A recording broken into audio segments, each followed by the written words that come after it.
Hello friends, I am Sivar Mandga. ध्यान से सुनना। इससे पहले अपन ने 18 केस सिनेरियोस कर लिए। 19 वाला देखते हैं सर। बहुत जाना है सर, 35 तक जाना है। और नीचे पहले क्वेश्चन पढ़ते हैं। अरे बाप रे, क्वेश्चन तो कुछ ज्यादा ही बड़ा है सर। ठीक है सर, 1 से 4 क्वेश्चन तक का आंसर देना है। रेट्स दिए हुए हैं जीएसटी के। ठीक है। ये सब बातें ऐसे ही है। ठीक है। तो आओ सर नीचे और देखते हैं क्वेश्चन क्या है। सबसे पहला क्वेश्चन है sir, place of supply of machinery supplied by Avient limited and nature of supply बताना है। ठीक है। GST liability of Avient limited for the month of August भी बताना है sir. Supply of machinery and supply of installation and commissioning services is dash supply. अच्छा। Time of supply of interest received by Avient and cash discount recovered on the account of delayed payment for the consideration is, ये भी बताना है। ठीक है। And GST liability of the Avient limited for the month of September, तो GST liability सितंबर की बताना है। ठीक है भाई, ये अगस्त का है जीएसटी लाइबिलिटी, वो सितंबर का है। ध्यान रखना, दोनों में कंफ्यूज मत होना। आओ ऊपर पढ़ते क्वेश्चन तो पता चलेगा कहानी क्या है। देखो, Avient limited registered in Noida UP is a supplier of machinery use for making bottle caps. ठीक है, रजिस्टर्ड है, नोएडा यूपी का। The supply of machinery is affected as under the wholesale price of the machine, inclusive excluding all the taxes and other expenses, at which it is supplied in the ordinary course of business to a various customer is 42 lakh. ठीक है। However, the actual price of the machine fluctuate होती है sir, depend करता है 10% upon the customer. ठीक है। Apart from the price of the machine, Avient limited charges the customer from the following incidental expense. Sir क्या before supply सब expense add हो जाते हैं? यस। तो ये भी ऐड हो जाएगा, ये भी ऐड हो जाएगा। ठीक है। The machine can be dismantled and erected at another site if required. Machine को हम शिफ्ट कर सकते हैं, मतलब आपको ये बता रहा है मशीन मूवेबल है। टाइम ऑफ सप्लाई में पता करना है ना सर, तो मूवेबल है ये बता रहे हैं। The above charges are compulsory levied in case of each supply of machinery. ये चार्जेस कंपल्सरी, तो वैल्यू में वैसे भी ऐड होंगे सर। ठीक है। Transportation of machine to the customer premises is arranged by the Avient limited through a third party service provided that is GTA. ठीक है। The customer enter into a separate contract with the GTA. तो customer GTA वालों से बातचीत कर रहा है, मेरे वैल्यू को क्यों फर्क पड़ेगा? मेरे को कोई फर्क नहीं पड़ता सर। ठीक है। A cash discount of 2% on the price of the machine charged from the customer is offered at a time of supply. ठीक है। If the customer agrees to pay to make payment within 15 days of the receipt of the machinery, अगर 15 दिन के अंदर customer payment करता है तो हम 2% डिस्काउंट देते हैं। ठीक है। In the event of failure to make the payment within the stipulated time, अगर आप 15 दिन के अंदर पेमेंट नहीं करते हो तो हम डिस्काउंट आपसे रिकवर करते हैं from the customer. No separate amount of GST is recovered and है ना, याद रखना एंड। तो एक तो डिस्काउंट रिकवर करेंगे, दूसरा हम सिंपल इंटरेस्ट भी चार्ज करेंगे 1% पर month on part of the month और part of the month. No separate amount of GST is recovered on the total amount due from the customer towards the machine supplied from the date of making the payment till the day from making from the date of supply till the date of payment. However, no interest is charged on tax due. Tax पे interest charge नहीं करते, बाकी हम उससे 1% interest पर month लेंगे सर। For every machinery supplied, Avient limited received a price link subsidy. 2 lakh रुपए सब्सिडी मिलती है sir from its holding company Diligent limited. ओहो, प्राइवेट से सब्सिडी मिल रही है सर। गवर्नमेंट वाली सब्सिडी होती ना तो मैं माइनस कर लेता, प्राइवेट वाली सब्सिडी है सर। ठीक है। Avient Limited has supplied a machinery. Finally, supplied a machinery to an unrelated party, Daffodils Private Limited, on 29th August at a price of 40 lakh. Invoice was issued on 29th August. तो ठीक है, okay. तो value तो 40 लाख, ठीक। Plus ऊपर charges भी तो थे ना सर, 10,000 चार्जेस था, 1 लाख चार्जेस था। ये दोनों चार्जेस भी पढ़ के आए हैं हम सर। 10,000 चार्जेस प्लस 1 लाख का चार्ज था सर। ठीक है। उसके बाद हमने इनको 2% डिस्काउंट भी तो दिया सर, तो कैश डिस्काउंट दिया सर। अगर ये 15 डेज के अंदर पेमेंट करते तो अब पेमेंट कब किए ये हमें देखना पड़ेगा सर। ठीक है। हमसे पहला क्वेश्चन तो टाइम ऑफ सप्लाई पूछा था ना? नहीं, थर्ड फोर्थ कौन सा क्वेश्चन है? एक टाइम ऑफ सप्लाई वाला नहीं, ये टाइम और सप्लाई वाली कहानी अलग थी। बट इसमें एक क्वेश्चन था सर कि ये इंस्टॉलेशन और कमीशन चार्जेस जो हम पे करते हैं सर, ये मशीन के साथ कंपलसरी है, क्योंकि ऊपर एक पॉइंट दिया था ना सर कि हर मशीन के साथ ये कंपलसरी हो रहा है सर। ये देखो, the above charges are compulsory, तो ये तो कंपोजिट हो गया सर। पहली चीज ये क्लियर हो गया कि ये कंपोजिट है। ठीक है, कहां गया? ये तो क्लियर हो गया सर, ये कंपोजिट है। अब कंपोजिट है तो सर ए और बी ऑप्शन हो सकता है। उसके बाद सर ये बोल रहा है time of supply of interest received, अभी देखना पड़ेगा, वो तो हमें आगे पढ़ के ही पता चलेगा। चलो आगे भी पढ़ते हैं। The corporate office of Daffodil private limited which is in New Delhi has entered into a contract with Avient Limited for the supply of machinery. However, the machine has been installed at Daffodils Private Limited registered manufacturing unit in Gurugram, Haryana. Okay sir, machine का क्या movement हो सकता है? हाँ sir, तो sir section 10(1)(a) picture में आ जाएगा place of supply के लिए सर। तो सर जहां पर मूवमेंट की बात है और एक खास बात और है, मशीन इंस्टॉल्ड होने की बात है सर। तो हमने एक और सेक्शन पढ़ के आया था प्लेस ऑफ सप्लाई में, जहां पर हमने ये बोला था सर कि अगर मशीन इंस्टॉल या इरेक्शन वाली बातें हैं तो जहां पर मशीन इंस्टॉल्ड हो रही है वो प्लेस ऑफ सप्लाई होता है। तो मशीन इंस्टॉल कहाँ हो रही है? गुरुग्राम हरियाणा में। तो सर प्लेस ऑफ सप्लाई तो हरियाणा हो गया सर। अच्छा, ये बंदा कहाँ का है? ये बंदा यूपी का है और मशीन इंस्टॉल हो रही है हरियाणा में। तो पहला वाला आंसर तो मिल गया सर, हरियाणा और इंटरस्टेट। उसके बाद जीएसटी की लाइबिलिटी भी बोला है, आगे बढ़ते हैं ना, क्वेश्चन पढ़ते हैं आगे क्या दिया हुआ है। Discount of 2% on the price of the machinery, excluding taxes, was given to Daffodil Limited. Is agreed to make the payment within 15 days. However, Daffodil paid the consideration on 30th September. 29 अगस्त को हमने invoice issue कर दिया था।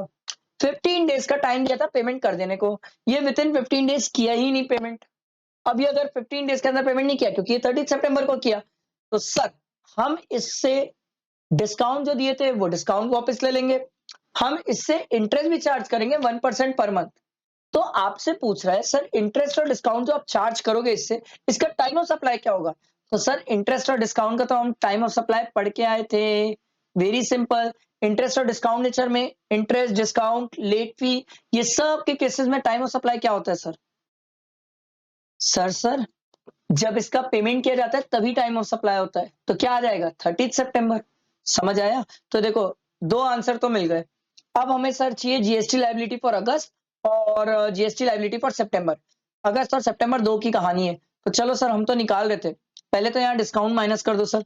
Discount कितना हो जाएगा sir? इसका क्या सर, 40 लाख है। इसका 2% डिस्काउंट दिया था ना इसने।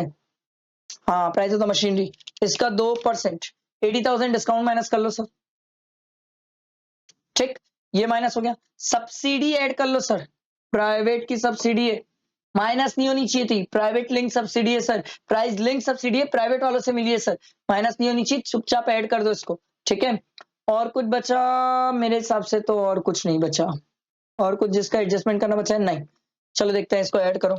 तो 40 lakh plus 10,000 plus 1 lakh minus 80,000 plus 2 lakh, तो ये आ रहा है सर 42 लाख 30,000। अब इस पे जीएसटी की बातें हैं सर, और जीएसटी का रेट क्या लगेगा?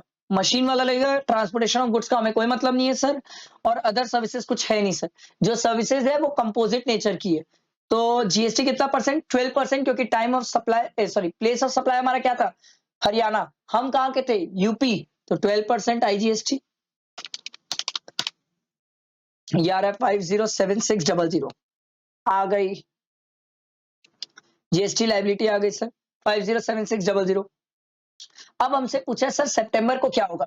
ये पूछा क्यों है सितंबर का, पता है आपको? खास बात है सर, क्योंकि अगस्त में तो हमने डिस्काउंट ले लिया, सब कुछ हो गया, बट सर सितंबर में हमने पेमेंट किया, 15 डेज बाद पेमेंट किया है। तो सर वो तो डिस्काउंट जो हमें मिला था वो डिस्काउंट तो गया। हमने उस टाइम तो डिस्काउंट को वैल्यू में से रिड्यूस कर दिया, बट सर बाद में तो ये डिस्काउंट नहीं मिलेगा ना सर, ये डिस्काउंट हमें रिटर्न करना पड़ेगा। तो ये डिस्काउंट गया सर। ठीक है, तो ये डिस्काउंट तो गया, और हमसे इंटरेस्ट भी लेगा भाई, रुकेगा नहीं ये भाई। 1% इंटरेस्ट पर मंथ और part there upon the total amount due. कितना अमाउंट ड्यू था सर? 42 लाख 42,30,000 ना। इसी में स्टूडेंट से एक गड़बड़ हो सकती है सर। 42,30,000 तो वैल्यू ऑफ मशीन थी सर जीएसटी लगाने के लिए, पर सर हमें तो सब्सिडी भी मिली है ना सर। तो सब्सिडी वाली वैल्यू पे हमसे इंटरेस्ट थोड़ी चार्ज करोगे सर। इंटरेस्ट 1% पर मंथ और part there upon the total amount due from the customer. Customer से कितना मिलने वाला है? कस्टमर से तो सर 41 लाख, कितना आएगा ये? 42,30,000 माइनस 1 लाख, ये आ जाएगा सर 41,30,000। चेक, ये 2 लाख प्राइवेट की सब्सिडी हमने हटा दिया क्योंकि हमें तो वैल्यू ये, बट इसमें एक और एडजस्टमेंट है सर, डिस्काउंट, क्योंकि सर हमने तो डिस्काउंट भी माइनस किया है सर। ठीक है, तो सर हमें कस्टमर से सिंपल इंटरेस्ट चार्ज करना है on the total amount due from customer, कितना अमाउंट ड्यू है कस्टमर से। तो एक स्टूडेंट चाहे तो सर इसमें भी कस्टमर से हमारा ड्यू कितना बनता है, सर 80,000 हम ऐड कर लेंगे। सर 80,000 आपने ऐड क्यों किया सर, सर इसके पीछे कोई लॉजिक, हाँ सर बिल्कुल है, ये 2 लाख अपन माइनस किया ना तो ये आ जाएगा। सर आपने 80,000 ऐड क्यों किया, इसके पीछे कोई लॉजिक, हाँ सर बिल्कुल लॉजिक है कि सर हमने जो डिस्काउंट दिया था वो डिस्काउंट इस शर्त में दिया था कि 15 दिन के अंदर पेमेंट करना है, बट ये भाई साहब तो 15 दिन के अंदर पेमेंट ही नहीं किए सर। तो फिर अब किस बात का डिस्काउंट, वो डिस्काउंट का अमाउंट भी तो हमने वापस ले लिया।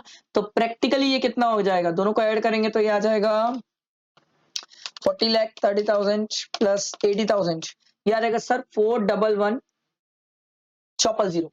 ठीक है, इस पे इंटरेस्ट चार्ज होगा और कितना परसेंट इंटरेस्ट चार्ज होगा सर, कितना परसेंट, ये बोला सर 1% पर मंथ और part of the month, part of the month को भी ये पूरा लेगा।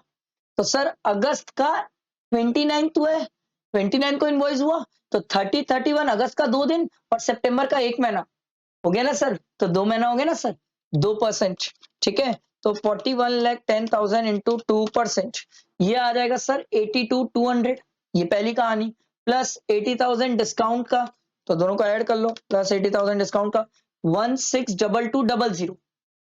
पर हमसे क्या पूछा था, हमसे क्वेश्चन में पूछा है कि आप जीएसटी लायबिलिटी बताइए, हमने तो वैल्यू बता दिया सर, ये हमारी वैल्यू आ रही है। अब सबसे इंपॉर्टेंट बात, सबसे इंपॉर्टेंट जहां पर स्टूडेंट से गड़बड़ होगी, सर ये जो वैल्यू निकली है क्या इस पे जीएसटी इंक्लूडेड होता है, यस सर, क्योंकि हम पढ़ के आए थे जब तक क्वेश्चन में कुछ ना बोले, वैल्यू वाले चैप्टर में सिखाया था, जब तक क्वेश्चन में कुछ ना बोले हमेशा interest, delayed payment charges, penalty for late payment, ये सब में जीएसटी इंक्लूडेड होता है। तो सर हमें डिवाइडेड बाय 112 इंटू 12 करना पड़ेगा, तो 162200 डिवाइडेड बाय 112 इंटू 12, ये आ रहा है सर 17389 79, सॉरी 379 1737, ये लो सर, समझ आया, बैठा दिमाग में, अच्छा केस सिनेरियो था। मेरे को जो लगता है ये वाला जो क्वेश्चन है ना सर, इसमें हर स्टूडेंट गड़बड़ कर सकता है, बहुत गड़बड़ हो सकती है, बहुत ज्यादा चांसेस है इसमें गड़बड़ होने में, वैल्यू निकालने में, ये अच्छे से देख के जाने वाला पॉइंट है। आई होप क्लियर हुआ होगा, लाइक करना, फ्रेंड्स को शेयर करना और नेक्स्ट केस सिनेरियो का वेट करना। ठीक है, चलो, थैंक यू।